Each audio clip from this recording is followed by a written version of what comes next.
لبيك اللهم لبيك لبيك لا شريك لك لبيك.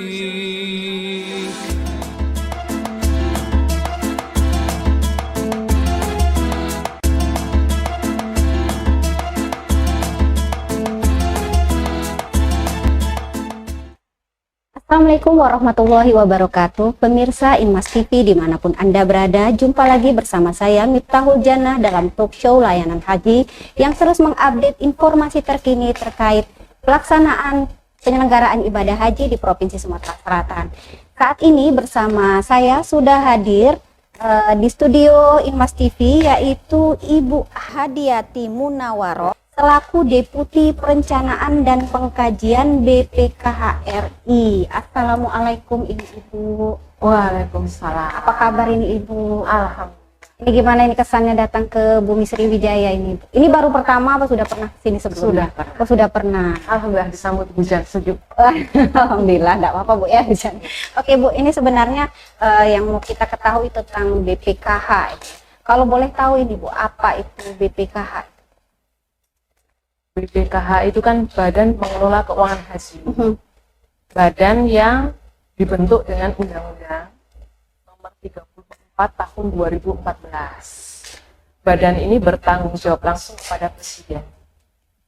Jadi memang pembentukan BPKH ini berkaitan dengan terus meningkatnya dana haji yang harus dikelola oleh Kementerian Agama.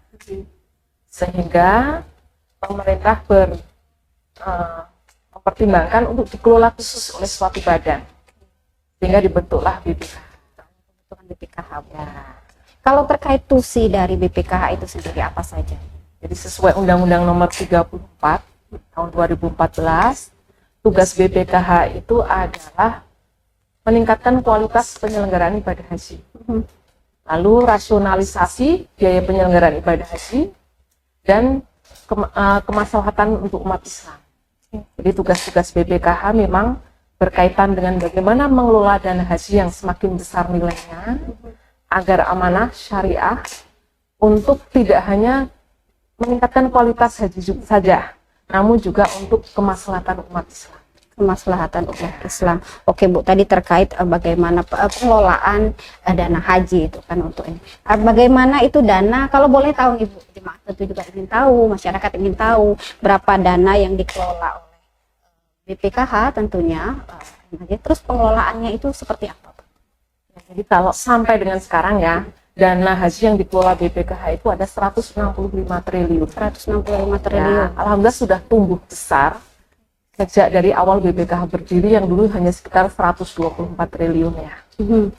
Jadi dana ini memang dikelola, diatur bagaimana mengelolanya di dalam undang-undang yang juga secara teknis diatur dalam peraturan pemerintah. Bagaimana cara mengelolanya, investasinya dalam bentuk apa, itu sudah diatur dengan cukup detail di sana, sehingga BPKH diharapkan bisa menjalankan investasi maupun pengelolaan dana ini secara baik dan amanah dan hasilnya optimal. Hasilnya optimal. Investasinya itu pun ada yang dalam tingkatan-tingkatan risiko yang sudah dipertimbangkan. Tingkatan risiko seperti apa ya? Jadi misalnya di 3 tahun pertama BPKH berdiri kan masih dibolehkan ditempatkan di perbankan, yang itu dalam bentuk deposito yang risikonya relatif rendah. Dengan setelah berlalunya 3 tahun itu dibatasi, yang dikelola di penempatan di bank sudah dibatasi hanya maksimal 30%, sehingga setelah 3 tahun BPK harus menginvestasikan dalam bentuk investasi yang lain dengan risiko yang relatif lebih tinggi, ya, yaitu ada di surat berharga, itu tidak ada batasan alokasi, lalu bisa investasi langsung, investasi emas, dan juga investasi lainnya. Berbagai macam jenis investasi ini tentunya tujuannya adalah untuk memitigasi ya, karena setiap jenis investasi itu resikonya berbeda-beda, sehingga dengan kami menaruh dana di berbagai jenis investasi ini bisa saling membackup resikonya. Harapannya demikian.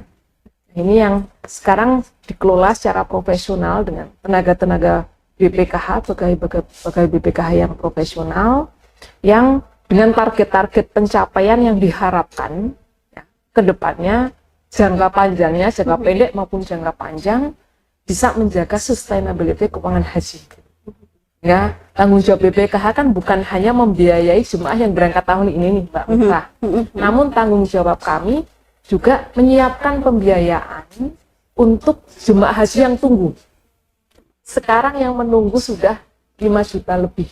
Iya. Masa tunggunya sudah 30 tahun lebih. 30 tahun lebih. Kami harus menjamin menyiapkan dana Keberlangsungan untuk gitu. pemberangkatan mereka pada saatnya nanti. Ini yang sangat tidak mudah. Tantangannya di sini ya. Ya, itu tantangan dari BPKH tentunya.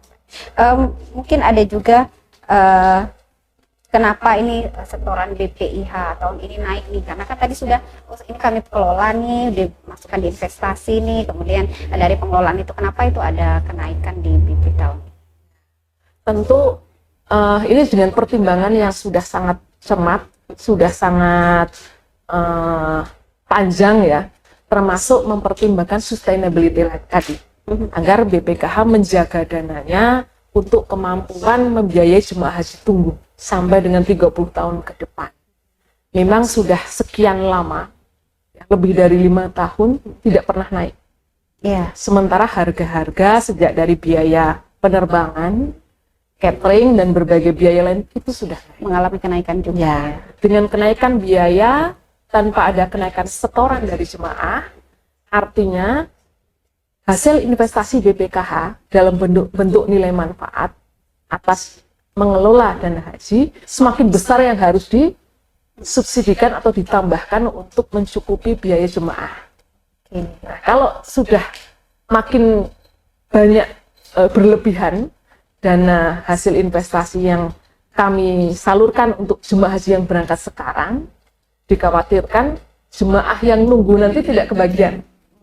Nah, untuk menjaga asas keadilan dan sustainability ini, maka tahun ini apa boleh buat harus dinaikkan.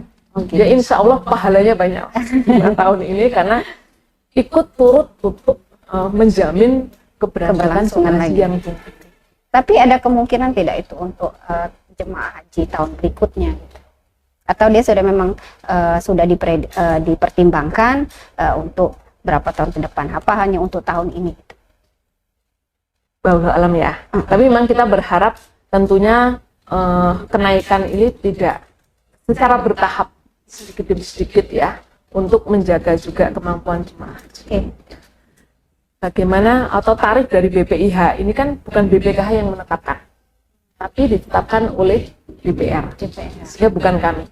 Hanya memang kami sebagai pengelola dana memberikan pertimbangan tentang kemampuan keuangan haji untuk pembiayaan.